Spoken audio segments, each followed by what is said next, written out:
Thank you, Doc, ladies and gentlemen, and Dr. Swanger and the entire team here. Thank you so very much for the privilege of being here today to celebrate. Casey, fantastic job representing the student body here. And this really this is a moment in all of our very busy lives to take it to pause, to just reflect on what an awesome achievement this is, an important milestone in your life. And I know you joined me in recognizing that this is a team effort. No one in mind does anything by themselves. It's always part of a greater team. And as Dr. Swanger mentioned, he mentioned how important parents, family, all family are, professors, how much they've invested in you, your friends, stood by you through all this, had great times with you, and also were there through some of the challenging times too. Your employers, in many cases, you're here, even though you've been working in some cases, not only part-time, but in some cases full-time. And you made it here to graduation. We thank the employers too. And part of that team actually is your government. Because for many of you, we've invested. We've invested with Pell Grant, and with loan programs. And we do this at both the federal and the state level. And it's because we recognize how important it is to invest in you. I must tell you that my visit here, I came away so impressed with how you approach education here at FM. In my many years in the Army, I've come to see many right ways and some not so right ways to go about imparting knowledge and educating. And I will tell you that when I left here, I left with the highest confidence that your professors here are about you reaching your God-given potential, educating and mentoring you. And clearly it's made a difference. And that's why I'm optimistic. I want to tell you this. I'm optimistic as I stand here today. I know that when you turn on the TV today, you hear a lot of negativity, a lot about divide, a lot about decline. I don't see that. After about 3 dozen different countries over the course of my military career, and, I view America as a land flowing with milk and honey. And I see unity. And I see our best days still in front of us. And I say that from having seen you go through and seen the approach here, taking FM, but also as I go all across upstate New York. And I would also tell you this, because I'm not wearing rose-tinted glasses, I know there's challenges out there, but I would tell you, not far drive from here, we manufacture the most state-of-the-art semiconductor in the world. It goes into your iPhones and your iPads. That's not done any place better than right here in upstate New York. And I think about the renaissance of farming. For the first time in 50 years, we're actually increasing the number of farms here in upstate New York, and we're smarter about the way we go about agriculture, and I see us continuing to move forward in a very positive direction. I think about the creative small business owners that we have all throughout upstate New York, when I think about their hardworking employees. And yes, I think about our servicemen and women. In my time, I'm getting on now in years, but I will tell you that occasionally I hear folks try to denigrate our newest generation, talk about video games and the like. I'll hear none of it. I'll hear none of it. I've seen this generation under fire, and I've seen them step forward, just as I've seen you step forward to embrace the challenges in front of you, see our best days clearly in front of us.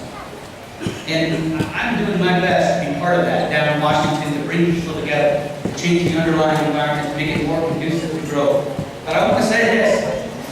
We need you. We're excited about you.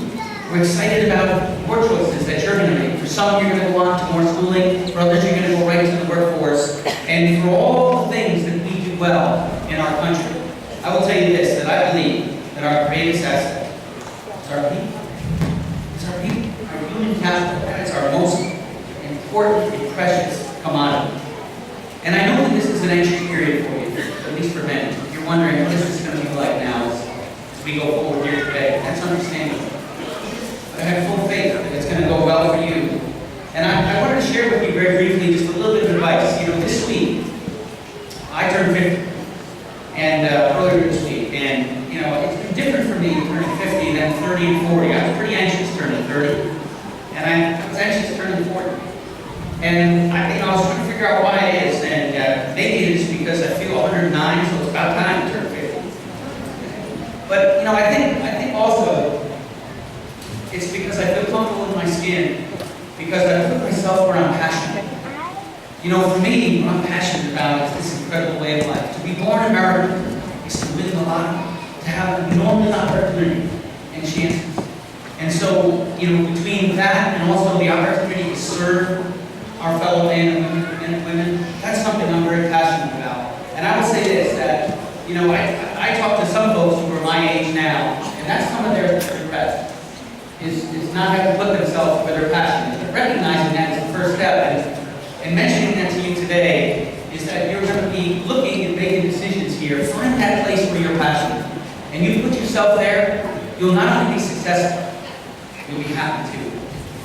And certainly, while there's many, many challenges, and I'm not going to gloss over that, there are going to be many hard days to come.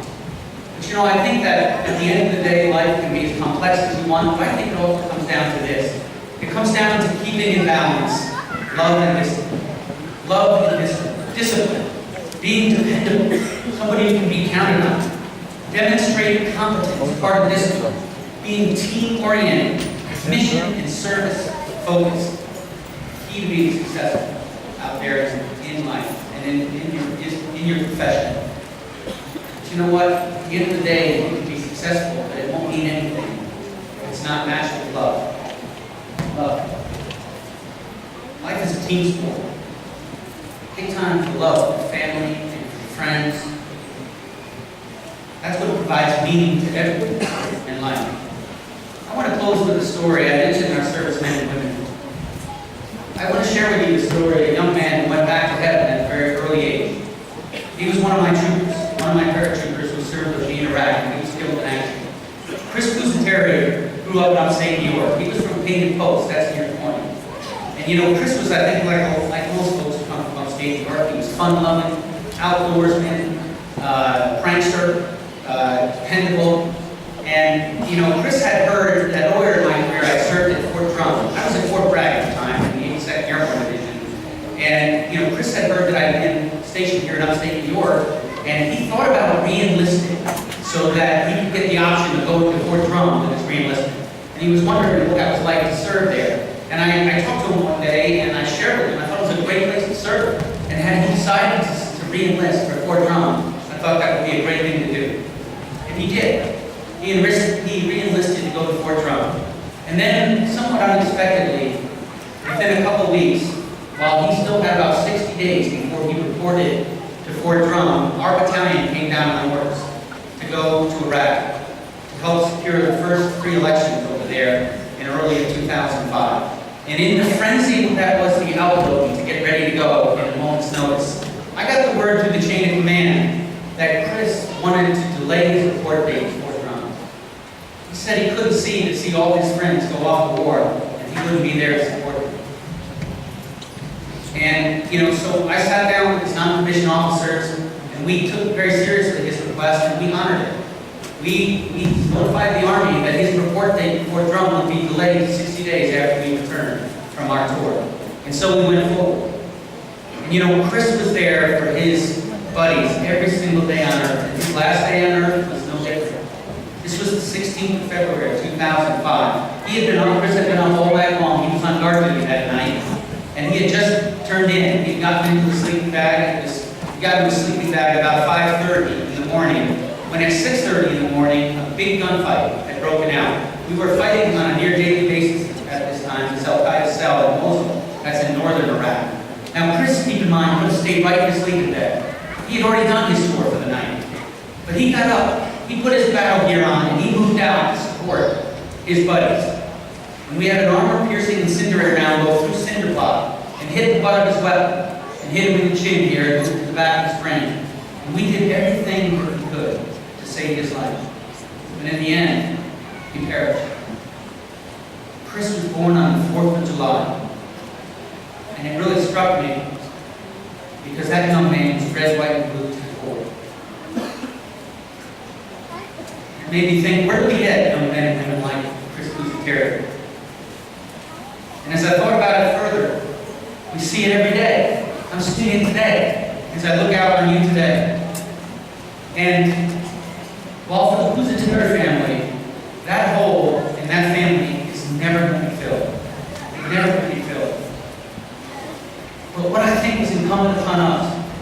each and every one of us, that every day we rise to give our very best to rise to our God-given potential, to serve each other, and to make this country a better place.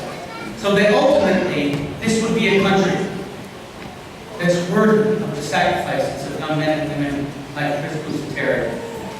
And I think that's something we're fighting for every day. And I thank you for this opportunity to be with you. I'm wishing you all the best. From my family, we convey you congratulations on this well-earned achievement, and all the best as you go forward. God bless you. Thank you.